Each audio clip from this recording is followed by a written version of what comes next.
white, yellow, brown, or any other color, except maybe red, blood. And that's the one color that's the same for every human being on this planet. And when we get cut and bleed, it's as if the whole world, it's as if the whole human race has been cut. Well said, my man. Side of you as a poet. I'll take that as a compliment. It was meant as one. Professor! Professor! Whatever you say, I'm tired. It's time for me to go home. Well, it looks like this get-together is breaking up. I'm going to the bar downtown. And anyone care to join me? I'm buying first round. Since you're mine, I'm in. Me too. And me. Yeah, I could use a drink. I say, never turn down a free drink. How about you, colleague? You still want to go home? I'll join you guys too. One drink, one other. Great. Looks like this party's just getting started. End of scene one.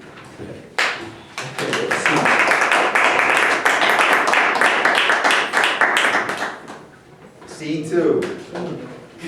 Time, 2:30 a.m. Place, a bar. The 7 men have been drinking for hours. They're having an animated discussion. They're now speaking in rhyme. We can do anything we want because we're black and because we're smart. While being slaves, they sure were rough and taught us how to act real And tough. that's right, I say. We'll set the rules, and if whites are pissed, then screw those fools. Well, wait, my bros, about the whites.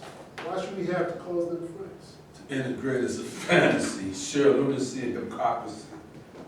Jim Crow was bad, we all agree. That white, just not me. But a bro became the president, and he was cool like Mr. Kent. Big deal, I say. That made things worse. Scared lots of whites who went reverse. That's why we gotta act real nice and bring down walls and break guys. Because if we don't, the whites will say, don't mark my words, we'll make you pay. But dig it, bro. We're all strung out. We're marginalized and have no clout. And furthermore, I think you'll agree, the whites want us to leave them be. We don't like them and they don't like us. We play their games, but still they fuss. But that's because they won't engage. The blacks who, they believe have rage. Too bad for them, I must now say. They made their bet and now must pay. Hey, you say? That's your reply? That's just jive talk. Let's be high. So what do you want us to do? Play Uncle Tom and be the fool? Nah, dear bro. Twist my thought. You must reach out, yet not be bought. Can their rules and reaching out. That's prissy stuff, which brings no clout. But if we don't play by the rules, then whites will treat us just like fools. You talk as if we're down to beat. No need to fret, we own the street. The street is good, but not so cool. When only blacks are in that pool. Perhaps you don't like being black. If that's the case, why don't you pack? I did not mean to act a pest. I love you guys, you're all the best. I love you too, my dear good bro. Fraternal joy which makes me glow. Yeah, screw you, I say, and can that crap. You're drunk, you fool, so shut your trap. No, shut yours too. Piece of ice. Bro's just being kind and nice. And once again, I have to say, screw you to all that white man hate. We had to take it to the street where we are kings and call the beat. The bro is right, and listen to this. By keeping the street, we'll attain real bliss. For the street is more than just a place. It's a state of mind which defines our race. Have you gone nuts? Or even worse, the street is just an empty purse. It's just a place to live and die where people work and groan inside. No, dear bro, you're way off base. The people live in a real fine place. That needs a little sprucing up to make it shine like a fine gold cup. And listen here, you silly fool. You make it sound like the street's so cool. That's all we need, a pile of cash to make street life first class bash. What you said is really true. If we can beat them, we join their crew. We play their game outside and in. The one of which will be to win. Okay, my bro. I like your game as long as whites do see that they must deal with black folks too, as human beings with rights to sue. But we gotta tone our rhetoric down. Stop acting hard. It makes whites proud. It makes them feel they have the need to call the cops and make us leave. The modern black is not a crook. That's racist junk in any book. For me, I wouldn't hurt a fly. For we're the prey, and that's no lie. We're tased, we're shot, and even slain. When we're unarmed and cause no pain. There's a war out there against us blacks to push us down onto our backs. But we'll stand tall and persevere and never ever live in fear. Your message is really way off base. You see a war which is based on race, but you are wrong, and I'll tell you why. It's the marketplace where the problems lie. You're wrong, my bro. It's race, real clear. The marketplace is just a gear to buy us off and make us feel that being black is no big deal. We had 8 years to make things right and go from dark into the light. But things occurred that made our dream a smirky mix of mud and steam. I say to you, my learned bro, that now you sound like a foolish straw. The system that you now revile is the exact same one that made you smart. It made you rich beyond all need. You played a game that gave you fear. And yet today, just look at me, the system kicked me out on my knee. Until I was down, then treated me like a silly clown. Have you screwed up? You were not cool. You were treated just like a fool. And this despite your big success, which should have made you feel aggressed, but instead made you get all wound up. Act just like a malicious pup. What do you want for me to say? I made mistakes and had to pay. But with you guys, all things are cool. I can be myself, both champ and fool. I second that, my good fine brother. You are a black man that hear you crow. The party is about to end, and we will park each one free.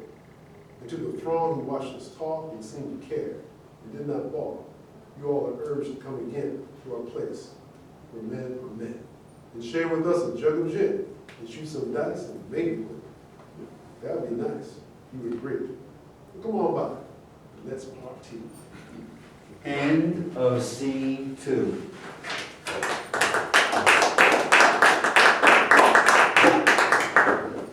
Scene 3. The stage is empty. Will enters and speaks to the audience. I bet you're wondering what became of us. Well, we're going to let them tell you themselves. I'm making something of a comeback on the golf circuit.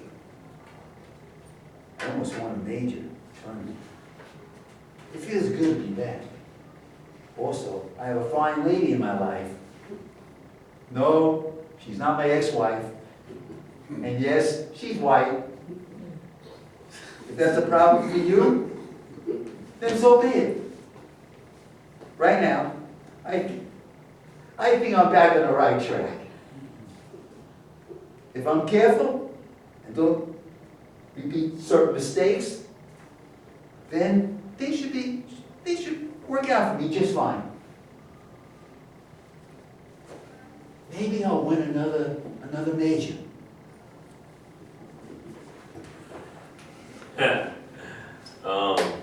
Nothing special to report. Just hanging in there, taking things day to day. People, mostly old guys who knew of me when I was playing, still stop me on the street and say hello. It's nice to be remembered. Sometimes I think about coaching, but I'm a doer, not a teacher. What I know about basketball, I can't teach. As for life in general, I'm done talking. And if you're interested in learning more about me, go buy my book. I had some legal issues that landed me in jail. And all I wanted to do was recover some stuff from some guy that stole from me and then wanted to settle. Instead, the judge threw the book at me. All politics. The system is still out to get me. Think what you want about me, and all I know is that I'm no murderer. And if anyone says otherwise, just don't say it to my face. I don't need any aggravation. And if you see me in the street, just keep walking. have nothing to say to you or to anyone who thinks otherwise. Just leave me alone. Yeah, I'm glad to just be alive. You know, sometimes I watch old movies of myself when I was playing. Wow. You know, it's hard to believe that the guy in those movies is me. I had great movies, but more importantly, I played on a great team. If I was playing today, I'd be making millions. I mean, the players today, they don't know how good they got it, especially the black players. But we want to rock, especially the black players want to rock the boat. But let them do what they want. I'm too old to argue. I have to learn the hard way. Recently, I've been having problems with my memory and speech. That's what happens when you make a living in the brain. Doctors think my symptoms are caused by some kind of disease of the brain. But I know the truth. When your head is a punching bag, your brain gets rattled. Still, I have no regrets. I was a black man who refused to knuckle down. The country once around me, now lavish me foreigners. That's vindication enough. Kali is right. Boxing can be hard on your brain. Luckily, I still got all my marbles upstairs. At least I think I do. I guess I was born with an exceptionally hard head. However, that did not keep me out of prison. After I served my time, I had to do something with all that pent-up rage. I did not want to become just another black man consumed by anger. So, I hired a public relations guy who happened to be white. He helped me reinvent myself. Today, I'm considered a personality. Can you believe that? Me? A personality? A guy who made a living by beating people with his fists? I still feel twinges of rage, but now I show it with a smile. I've even appeared in a few movies. In this country, anything's possible, even for an angry black man, if he maintains self-control and projects a friendly image. Thank you, gentlemen. As for me, I was convicted of sexually assaulting a lady who I invited into my home. For me, a quiet evening of socializing turned into a lethal nightmare. No surprise there. I'm not the first black man who ever suffered a miscarriage of justice. Just because I popped her a couple pills and she happened to be white, doesn't mean I was up to no good. I know the utmost respect for women, black or white. I've instructed my attorneys to file an appeal. Hopefully, my conviction will be reversed and my liberty restored. If not, I may die in prison. Whatever the outcome, my reputation is ruined, and that causes me immense sadness because as a public figure who became a role model for aspiring blacks, I feel like I let a lot of people down. There you have it, 7 black men, rich, famous. By opening ourselves up to you, we brought you into our lives. In his book, Democracy in America, Alexis de Tocqueville wrote, quote, "The hope of liberty have always been allowed to the slave to cheer the hardships of his condition. But the Americans of the South were well aware that emancipation cannot be dangerous when the freed man can never be assimilated to his former master." Close quote. I wonder if Mr. de Tocqueville ever spoke to any slaves or ex-slaves to get their side of the story. How does he know what they hope for or how they cope with their so-called condition? One that was imposed on them by force. Such presumptuousness. How did the French hear the hardships of their condition while the Germans were raping France? How did the Russians hear the hardships of their condition while the Bolsheviks were oppressing Russia? Dumb question. Oppression is nothing to cheer about. At least the French got their country back, and the Russians recovered their property rights. What compensation did the ex-slaves get? Nothing. We became sharecroppers. The Jews got compensation.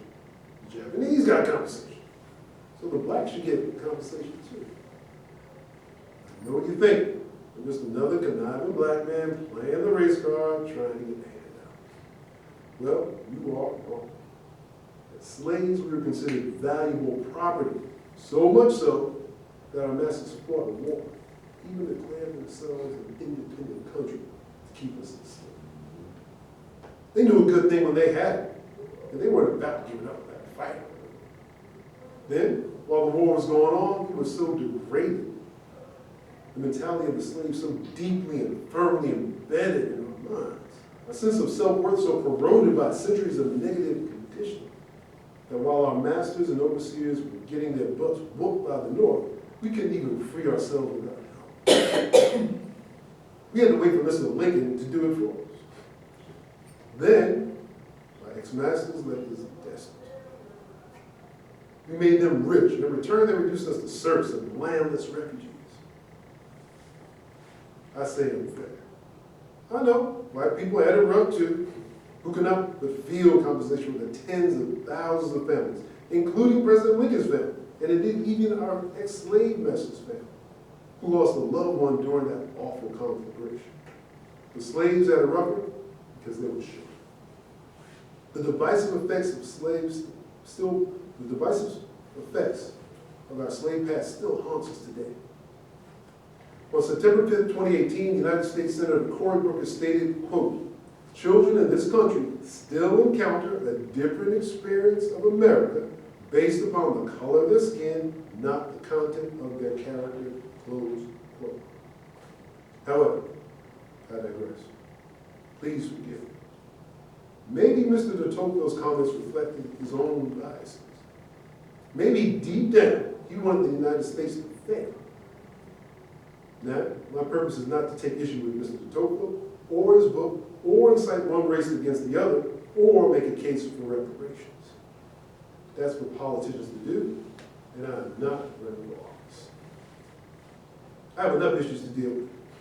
Instead, I leave it up to you. I leave it up to you to decide whether de Tocqueville was right, that America is doomed to be forever divided into two groups, one black and one white, or that America, in the inimitable words of the Pledge of Allegiance of the United States, is in fact one nation under God, indivisible, with liberty and justice for all. Liberty and justice for all. For the sake of the country, I hope so. Let history be the judge. Good question. I'll wait the answer. Your comments provide me food for thought. Powerful words. Shy, sir. You should have been my lawyer. Right on, bro, you should have been the judge of my trial. Okay, guys, our business here is finished. Now to pack up and leave. I hope you found our discussion entertaining and worthy of your time and attention. Take care. Have a good day. Oh, before I forget, one other thing. Don't believe everything you read, watch, or hear in the mass media, especially about me. I'm vilified, demonized, and publicly maligned. But don't forget, I also make people laugh. Not at me, but with me. For a black man, that's no small accomplishment. Thus, in my own humble way, I bridged the racial gap and made this country a better place. In fact, all of us here did. Doing that makes me feel good. Ladies and gentlemen, that concludes the play. Wonderful. Congratulations. Excellent. I hope you enjoyed the show.